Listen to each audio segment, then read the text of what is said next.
Hello, and I'm TJ, and welcome to our kitchen. I'm Cody. And I'm Tristan.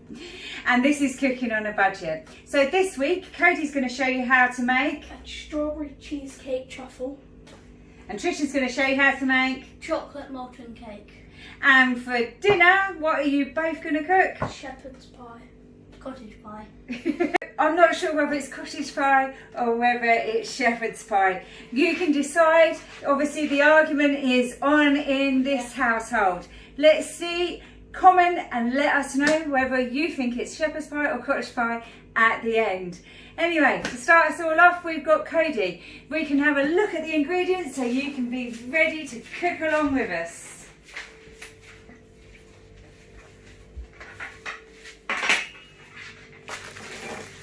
Okay, so first I've got 80 grams of digestive biscuits. So we're just going to crush them up. So if you can't have, you can choose to use gluten-free if you want to. If you're not gluten-free, then just use your normal digestives. Cody's using gluten-free ones today.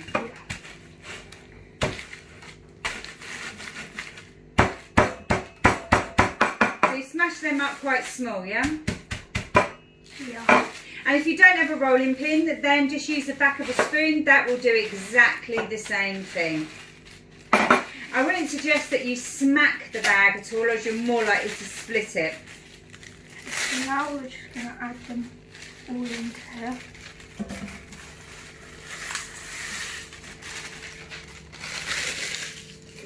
Thank you very much. That looks quite finely chopped. Okay, so next we're going to add our cream cheese. So cream cheese, this you can either use normal cream cheese, or if you are vegan or dairy free, there are lots of alternatives to do exactly the same with. So that's 60 grams of it, and then this is 25 grams of icing sugar. Now we're just going to mix it around.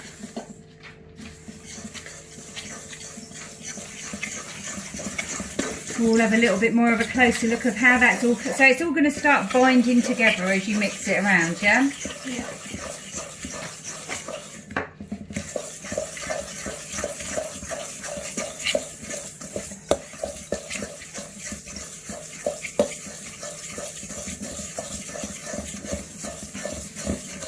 Let's give it a good stir. You might want to push that into each other a little bit more to make it stick together. That's it. Now that's really doing the trick now, isn't it? It's really coming together well.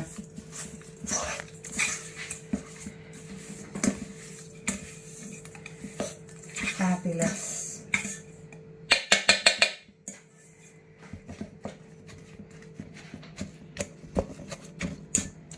Now it looks like it's well mixed now. Okay, so now we're going to add our strawberries, diced strawberries, which is 30 grams.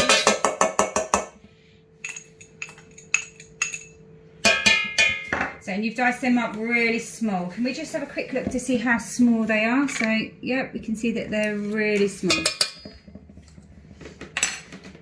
Now we're just going to mix them all together.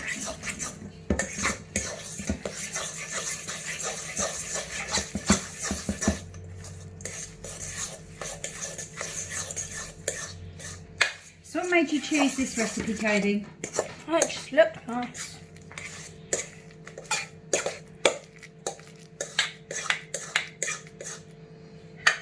And so far this looks simple enough that anyone can do. We will find out.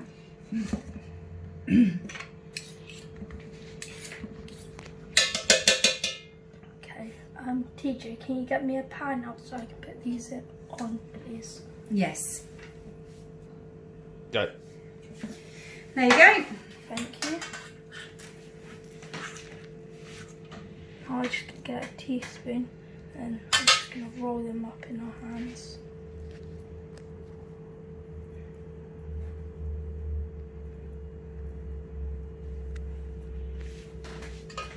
So it's about a teaspoon of mixture each time, and then just roll it around.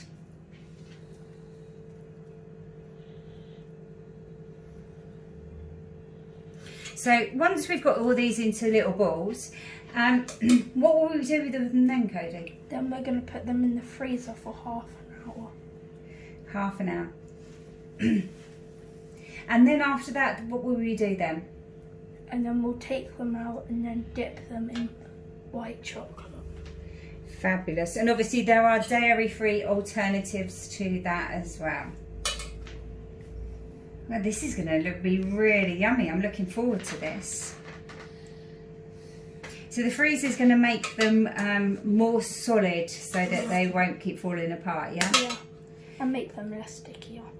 Yeah, and then once obviously the chocolate's hardened, that will keep them all in one go. Yeah. This looks really yummy.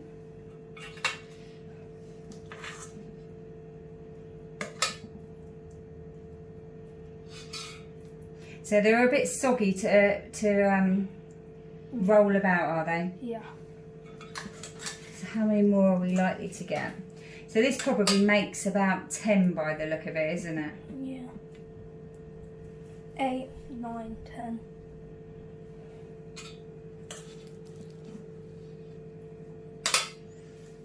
Fabulous.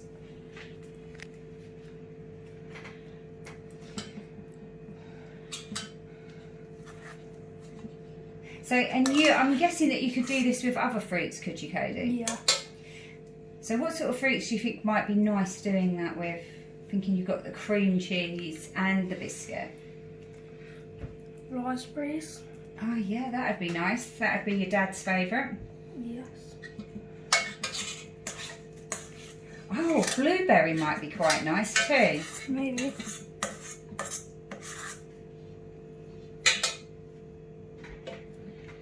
I think any flavour fruit would be worth giving it a go.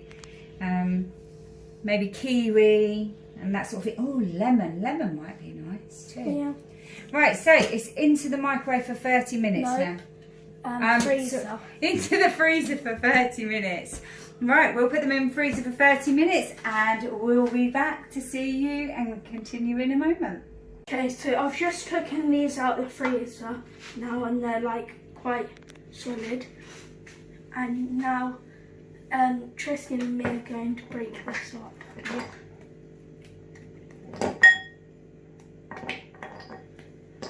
So why are you breaking them all up smaller? So it melts quicker. That's it, and they'll melt evenly, will they? Yeah. Fabulous. Okay, so now I'm going to put them in the microwave for 30 seconds. So these are all a little bit more solid now, ready for dipping, yeah? Yeah.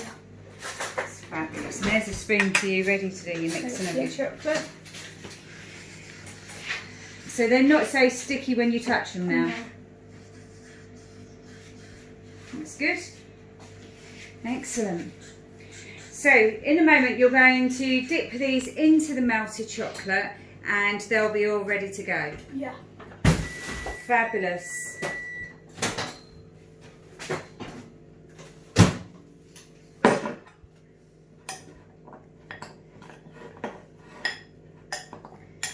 So again, it's about seeing that the chocolate will melt all in together. Now it might need a little bit longer than that 30 seconds or it might not, depending on the wattage of your microwave and how and whether your chocolate was at room temperature.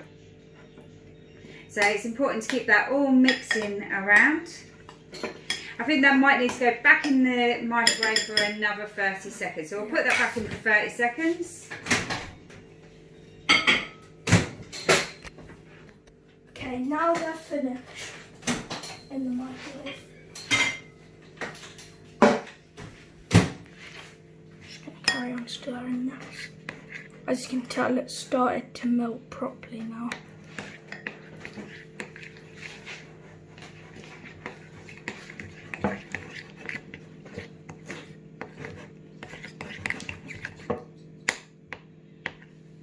So what you're looking for is to get all of the lumpy parts out of the chocolate, isn't it? Yeah. And obviously, once you've taken something out of the microwave, it still carries on cooking for a little while. So you can just carry on, keep stirring it, and eventually it should all melt down quite well. It's important that you don't have it in the microwave too long, otherwise it will burn the chocolate and that will not taste nice at all.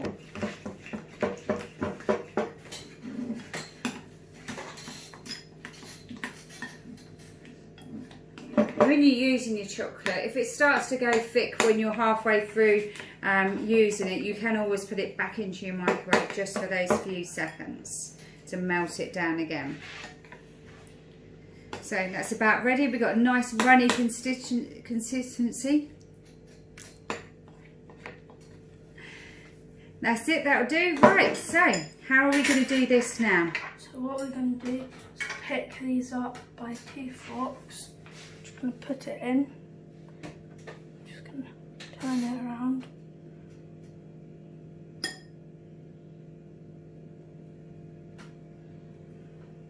Lovely. I'll move that a little bit closer for you. Thank you.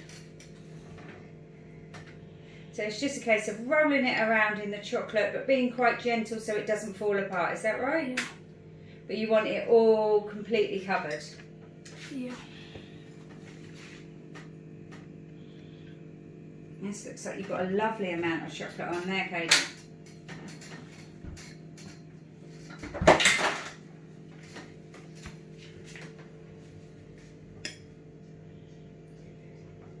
There we go, that's just rolling around lovely. So you're going to do that with all of them, are you? Yeah. That's fabulous. Shall I come and give you a little bit of a hand? We'll do a little bit of cheating. I'll help you out a little bit. So if I pop them in.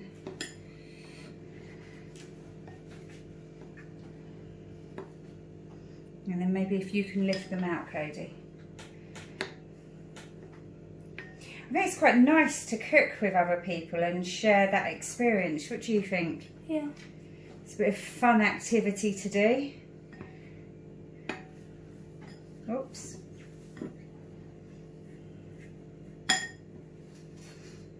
The chocolate's definitely starting to go down now.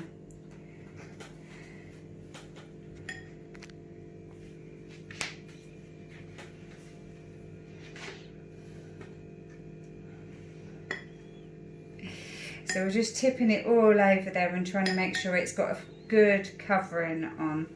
And as you can see, as the chocolate's starting to go down, you might need to start to just try and pull it over to the side like that. And then just give it that little turn again. There you go, Cody. Thank you.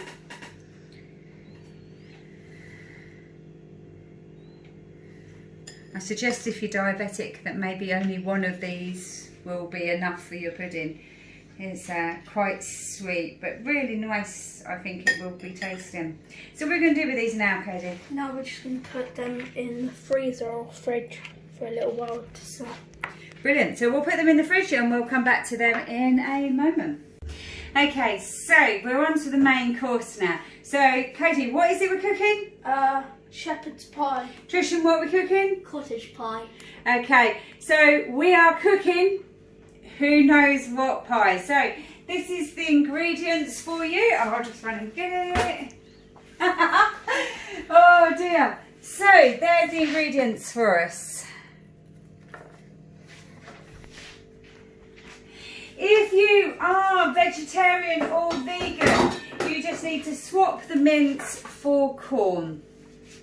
So, Trishan's going to cut the onion up and dice it into small parts, and Cody's going to cut the potatoes into quarters, and I'm just going to finish peeling the last potato.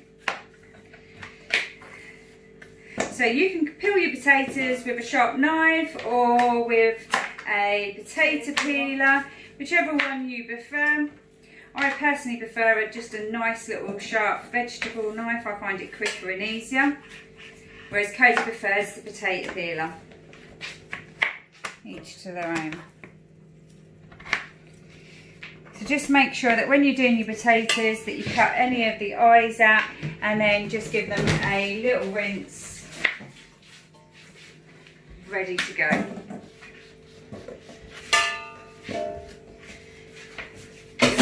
All moving along quite quickly here. Fabulous.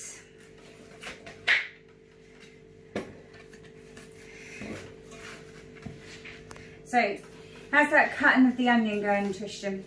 Good. So lots of people will get their eyes watering and that sort of thing while cutting their onion. It's up to you, but you could rinse it under the water first and see if that stops your eyes from watering. Different people say different things. Who knows? You try it and let us know.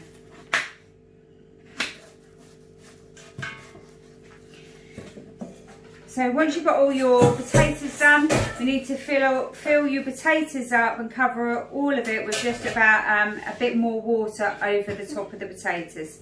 And then we'll put them on to boil up so that we can mash them down to put them on top of our pie, whichever one it was, shepherd's pie or cottage pie, who knows. How's that going, Tristan? Good. Fabulous. So don't forget to watch out for them fingers while you're cutting your onions up.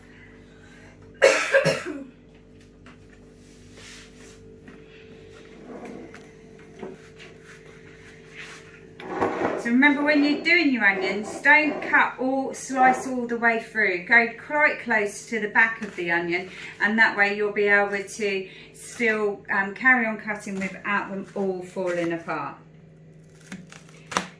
There are lots of different methods of cutting your onion, and this one's Tristan's. Yeah. Excellent. We'll put on the potatoes to start.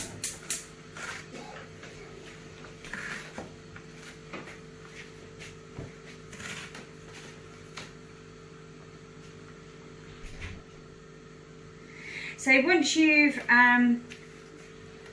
cut the onion up, we're just going to put a bit of oil. If it's got a cap, then just put a couple of capfuls in. If not, just a couple of tablespoons. Ready to fry up the onions until they browned off.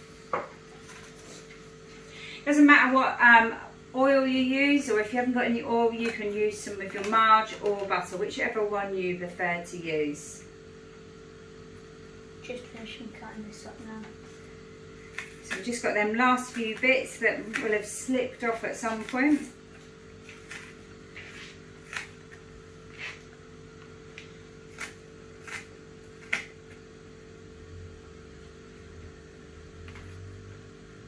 Everyone has their favourite knife. Just make sure that they're nice and sharp so that it has ease on cutting whatever knife you use. And then once you finish cutting them up, you just throw them into the pan. I'll get out a spoon ready to mix them all around.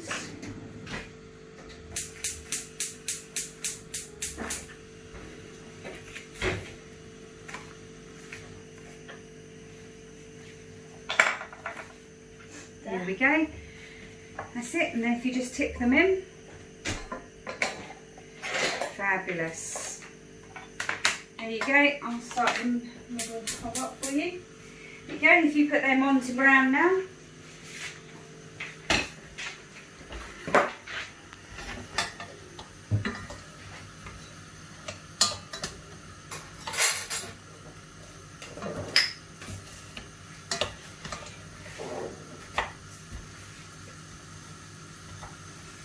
So that's going to take a couple of minutes to brown off.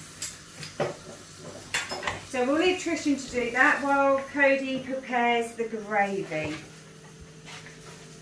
So what have you got there, Cody? A beef stock cube. So you're just going to break that up into tiny little pieces. And then that will dissolve into 300 ml of boiling hot water. Just give that a bit of a stir around.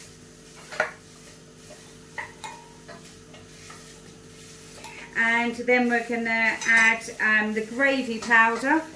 There are a whole different range of different gravies that you can add to that. You can choose what flavour gravy you want. You can add vegetable gravy. You can add beef gravy, as we are today. There are lots of varieties that are gluten-free, dairy-free, and vegan and vegetarian.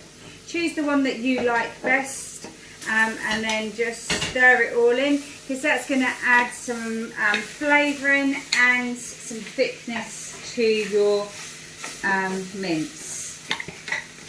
So give it a really good stir. Remembering as it cooks, it will thicken up as well. How's the onions doing, Tristan? Alright at the moment. Fabulous. So we've got the gravy that's all ready to go in a moment. We'll see how our onions are browning off. They're not browned off yet.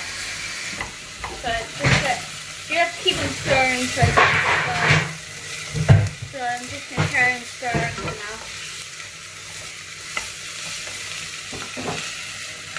It should start browning off soon.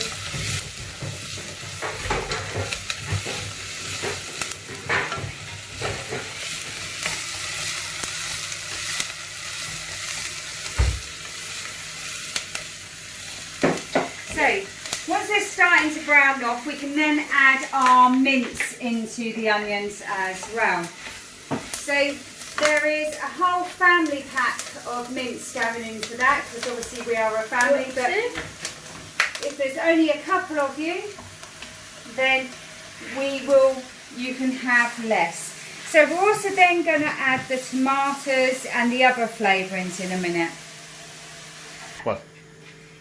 Yeah, so once the mince and the onions have browned off and that they're ready to go and they're all thoroughly cooked, then we'll add the tomatoes, we'll add the gravy, we'll do a tablespoon of Worcester sauce. Lots of people think they don't like it, but actually it adds a really nice tang to the flavour, and you really do, it really is nice. You can tell the difference once you've had one with and without. We have a bit of salt and pepper. Now some people want to add carrots to it. You can add beans to it, you can add green beans or anything else that you fancy adding to it. Different things for different people, and obviously if you're vegan and vegetarian, then put your corn in with it, and that is really, really nice. So it's an individual thing as to what you want to add to it, but for us today we're just going to keep it a little bit plain, because there is the debate. Cody would like beans added to it, I would like carrots added to it, and Tristan prefers nothing at all. Yeah. So for you, it's all up to you. Right, we'll see how that mince and those onions are doing. It's almost all browned off now. Okay, so are we ready for some of the other stuff to be added? Yeah. Excellent, so we'll start with the salt, pepper and the Worcester sauce. So that's a tablespoon of Worcester sauce.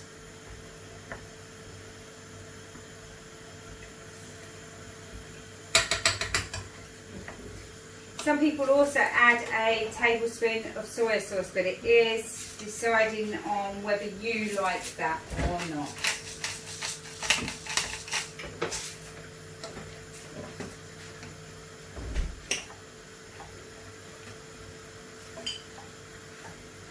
So try just to keep it under control and just move it around nice and slowly so it doesn't all flick out across the hob, because you don't want to burn yourself either. Yep, we're going to add a tin of chopped tomatoes now. If you prefer your sauces to be smooth, you can put them in a liquidizer or a food blender or a liquidizer first to make them nice and smooth. They will cook down as they go forward. Yep, and then we'll add the stock cube and the gravy.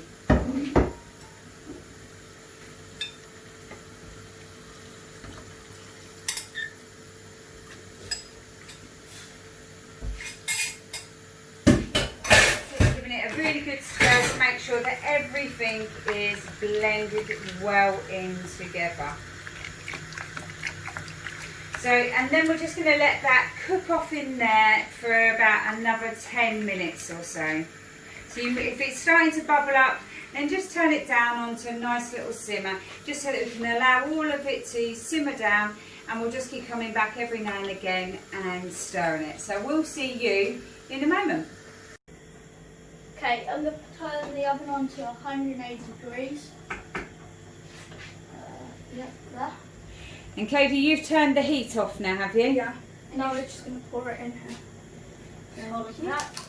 Okay. So just watch it doesn't splash back at you, because it will burn. Obviously it is hot. And then just scrape out anything that you've got left. If you've got someone to help you, get them to do it and you hold the pan. Just remember, if you do accidentally hurt yourself with the pans or the heat, to run your hand or whatever it is that burns under the cold water for 10 minutes under the cold tap. Okay. So do I put that in the oven now?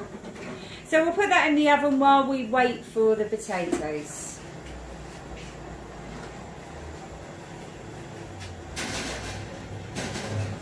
Now the potatoes, how will we know that the potatoes are done? They'll go quite soft. So how will we check they're soft? Because we don't want them to fall apart, do we? No. I'll just put them. So what would you do? Show us what you would do to check whether they're done. Are they done? Feel a little hard. So that's how you know they're not done, is that right? Yeah.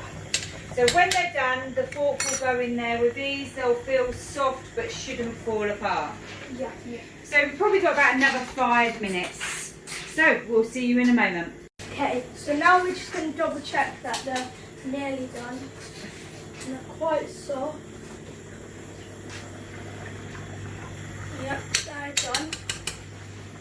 So what we're going to do is just turn it off.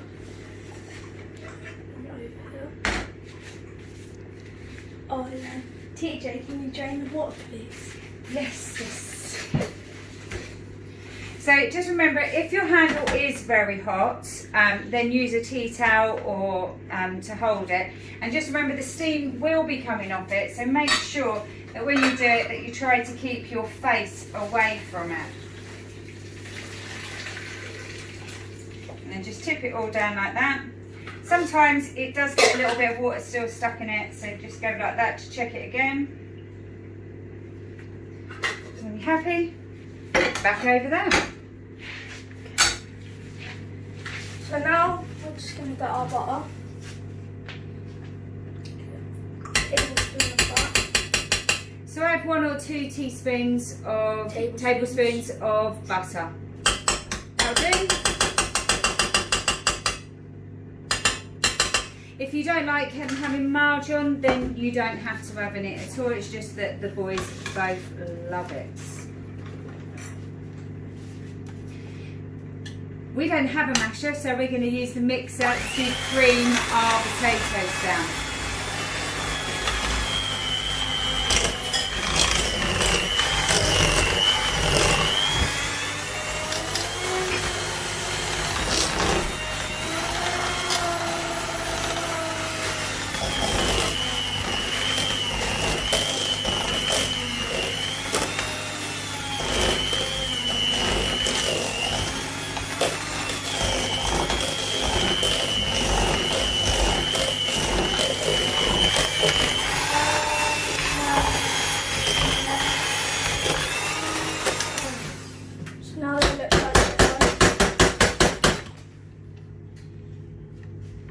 So it's really nicely well creamed with the mixer. Excellent. Then we will get the meat out of the oven and then we will add the potato.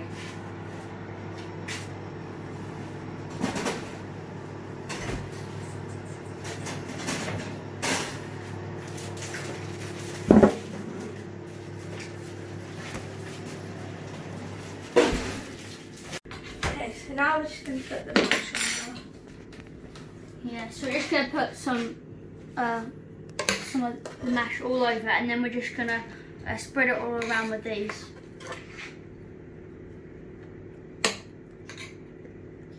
So try to make them little blobs because you will need to make sure that they spread out, and if you try to push down too far on a big blob, then you'll end up with it being pushed into the meat, and we do want that to spread around for everyone.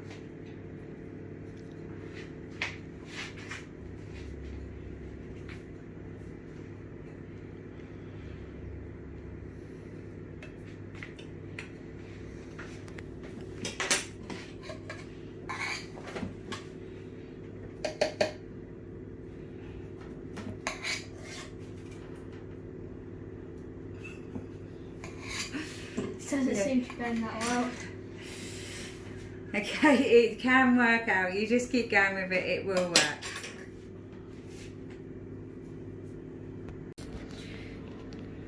That's it, so we've pushed the mash down into the meat enough now. So we now need to put it back into the oven for about 10 minutes to crisp off all of the mash. And then after that we'll take it out and we'll add the cheese on top. So we'll see you again in about 10 minutes. Okay, we're just getting it out of the oven right now. Then we're going to add 150 grams of cheese all over the top.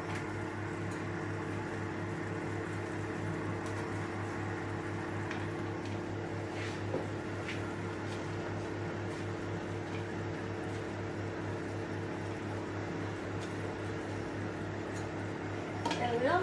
That's it, and then we're going to put that back in the oven for about 5 minutes just to melt that cheese down. Okay, so now we're making chocolate molten cake. So if you just look at the ingredients quickly. Okay, so first I'm going to add 100 grams in here. Then 100 grams of dark chocolate. And then I'm just going to put it in the microwave for 30 seconds.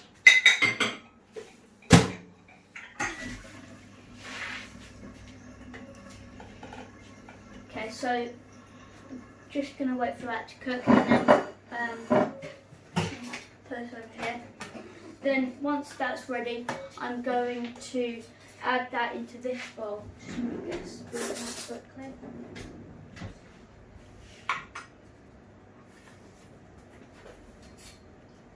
So you're hoping that it's all going to be melted and you're just going to stir it all in together? Yeah, hopefully. Fabulous.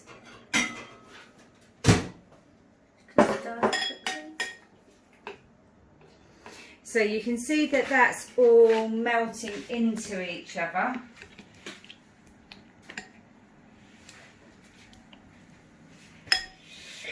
So you keep stirring that around, you'll see that it all just melts into each other and it will keep going. So it's just a case of keep moving it around. If you need to, you can put it back in for a few seconds, but I definitely wouldn't need another 30 seconds, otherwise you would end up burning it all. Can stir it.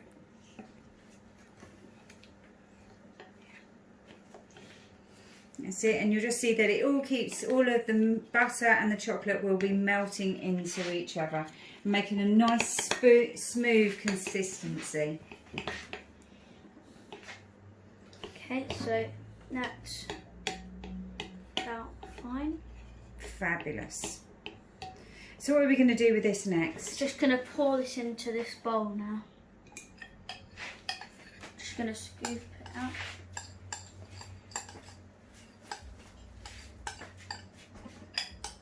Should we hold it? Yeah, please.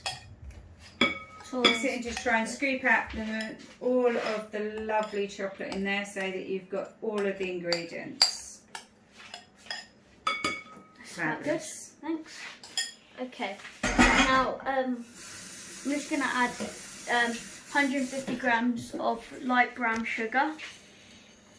And then while I mix this, Cody's going to add 3 eggs in, but one by one, and he's going to crack them into here and then pour them into here, just to make sure they're not bad eggs.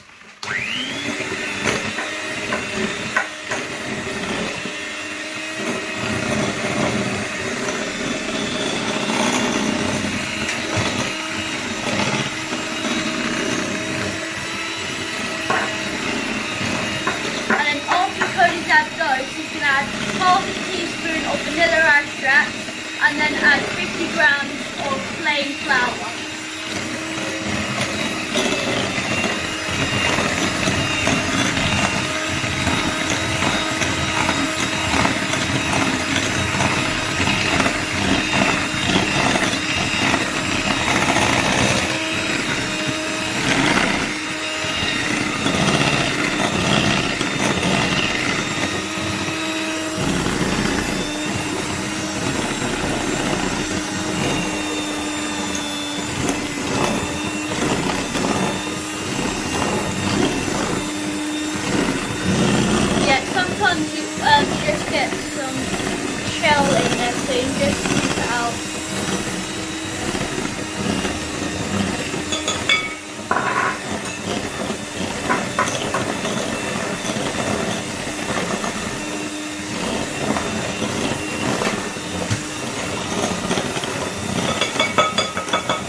add half a teaspoon of vanilla extract.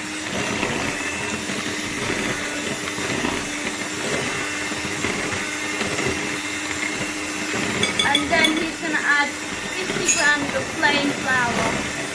We've got gluten-free flour though, so you can just add some plain flour.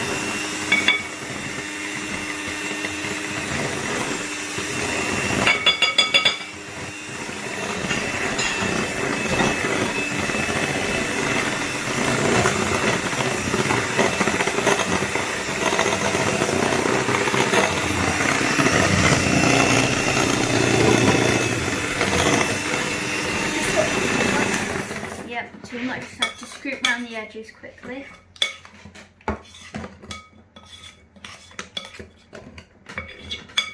So you're making sure that all the flour and any of the other ingredients are all off the side.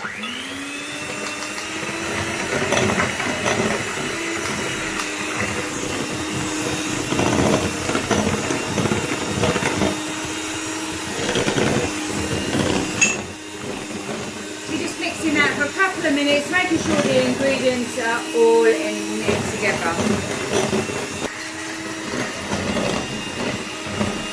Okay, so this is about done now, so we're just going to pour it into these pots. So if you've got little dishes at home, you can pour them into there. We had some old microwave puddings. So we're just putting them straight into them where we've kept them to put stuff in. So you can put them in the microwave between 30 and 40 seconds. But if you put them in the oven, you put them in the oven for 10 to 12 minutes. Don't put plastics into the oven though, don't. unless they are specialised oven proof ones.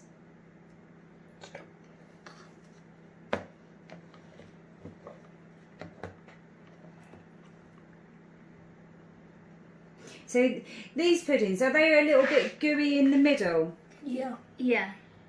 And this mixture should do between like 4 to 6 puddings. It should do 4 to 6. Depends on the size of your dish, obviously. Yeah. And how, like, if you want to make some more, you just like put some more ingredients. Do you want to put something in the other one? No. Okay, so just.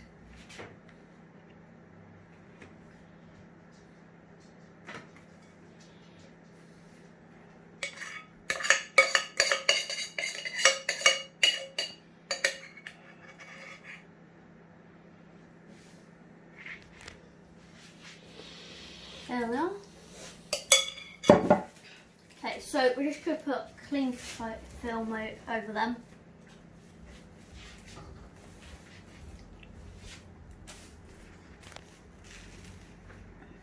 Do we take that and then you just... So if you do that one and then get a little fork to poke your holes in the top, and then you can put that in the microwave for how long? 30 to 40 seconds. 30 if you want more gooey and 40 if you don't. So it just needs one lot of holes in the top.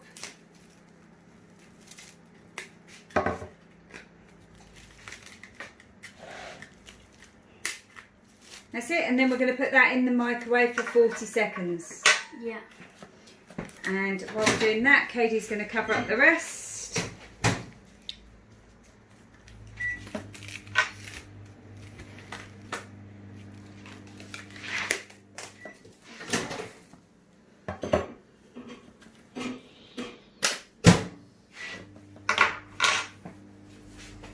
There's another one for you. Thank you.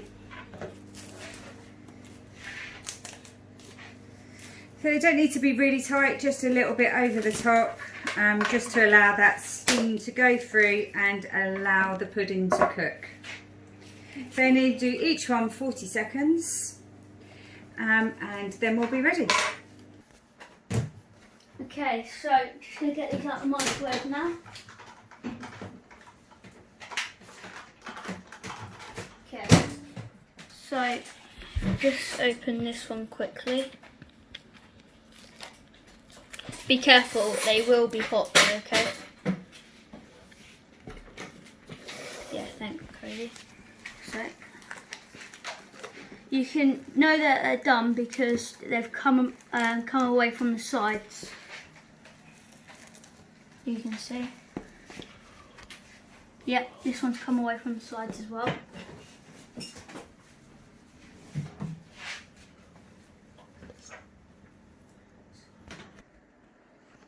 Okay, so we're going to get these on the plates and we'll see you in a moment. Okay, so we are now ready for the testing, and let's see, because the proof is definitely going to be in that. Yeah, I'm going to try the shepherd's pie. Off you go then. I'm going to try the chocolate pudding, and I'm just going to show you what the middle's like. So that's quite solid in this one, but if you leave it for less seconds, then it will be really gooey. And I'm just going to add a little bit of cream to mine. And I'm going to try the strawberry cheesecake. Shepherd's pie is really nice. That's really nice and smooth, the chocolate dessert is really lovely.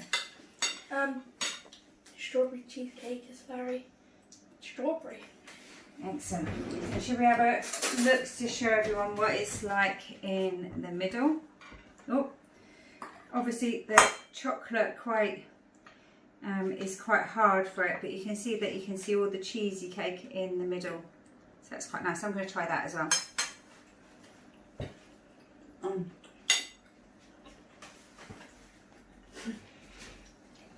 It's really good. So we're going to get on and have some dinner now, because it's just great tasting food. And I encourage you to go and try all of this and to message me back on YouTube and let me know whether this is shepherd's pie or whether it's cottage pie, and let the twins solve their argument. So we will see you next week again on Cooking on a Budget.